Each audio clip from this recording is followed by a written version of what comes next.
ತಿಲಕ್ ವರ್ಮಾ ಯಾವ ರೀತಿ ಪ್ರಾಣ ತೆಗೆಯುವ ರೋಗದಿಂದ ಹೊರಬೀಳ್ತಾರೆ ಅಂತ ಗೊತ್ತಾ ದೋಸ್ತು? ತಿಲಕ್ ವರ್ಮಾ ರೀಸೆಂಟ್ ಆಗಿ ಈ ವಿಷಯ ಹೇಳ್ತಾರೆ. ಅವರಿಗೆ ರ್ಯಾಪ್ಡೊಮಿಯೋಲಿಸಿಸ್ ಅನ್ನೋ ಕಾಯಿಲೆ ಇದೆ ಅಂತೆ. ದೋಸ್ತು 2022ರ ಸೀಸನ್ ನಲ್ಲಿ ತಿಲಕ್ ಮುಂಬೈಗೆ ಮಲ್ಟಿ ಸೀಸನ್ ನಲ್ಲಿ ಆಡ್ತಾರೆ.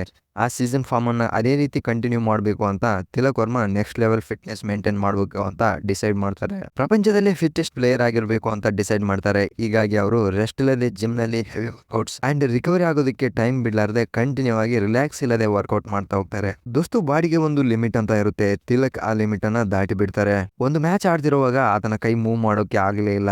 ಆಗ ಗ್ಲೌಸ್ ಅನ್ನೇ ಕಟ್ ಮಾಡಬೇಕಾಯ್ತಂತೆ. ಏನಾಯ್ತು ಅಂತ ಚೆಕ್ ಮಾಡಿದ ಡಾಕ್ಟರ್ಸ್ ರ್ಯಾಪ್ಡೊಮಿಯೋಲಿಸಿಸ್ ಅಂತ ಹೇಳ್ತಾರೆ. ಅಂದ್ರೆ ಬಾಡಿಗೆ ಸ್ಟ್ರೆಸ್ ಕೊಟ್ರೆ ಮಸಲ್ಸ್ ಬ್ರೇಕ್ ಆಗಿ ಆ ಪೀಸಸ್ ಬ್ಲಡ್ ನಲ್ಲಿ ಮಿಕ್ಸ್ ಆಗಿ ಬಿಡ್ತವೆ. ಇದರಿಂದ ಕಿಡ್ನಿಸ್ ಡ್ಯಾಮೇಜ್ ಆಗ್ಬಹುದು. ಇದನ್ನ ನೋಡಿ ತಕ್ಷಣ ಡಾಕ್ಟರ್ಸ್ ತಿಲಕ್ ಗೆ ಟ್ರೀಟ್ಮೆಂಟ್ ಸ್ಟಾರ್ಟ್ ಮಾಡ್ತಾರೆ ಅಂಡ್ ತಿಲಕ್ ವರ್ಮಾ ರಿಕವರಿ ಆಗ್ತಾರೆ. Tilak Mumbai Indians owner Akash Ambani and BCCI ಆ ಟೈಮ್ ಅಲ್ಲಿ ಬಹಳ ಹೆಲ್ಪ್ ಮಾಡಿದ್ರು ಅಂತ ಹೇಳ್ತಾರೆ.